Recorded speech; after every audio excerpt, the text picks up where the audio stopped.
Hey, if you want to set password on your Windows 11 account, first of all, you will have to click on the settings icon on the taskbar. Then you will have to navigate into the settings. From here on the left side, you will have to open accounts. And now you will have to go into the sign in options. Now we have to select password and click to use the password to sign into Windows apps and services. Click to add. And now you can create the new password. So I'm gonna get random 1, 2, 3, 4, 5, 6, 7, 8.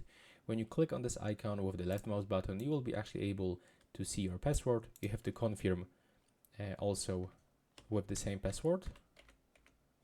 And from here, you can set your password hint. That's how it looks in my case. And now you'll have to click next.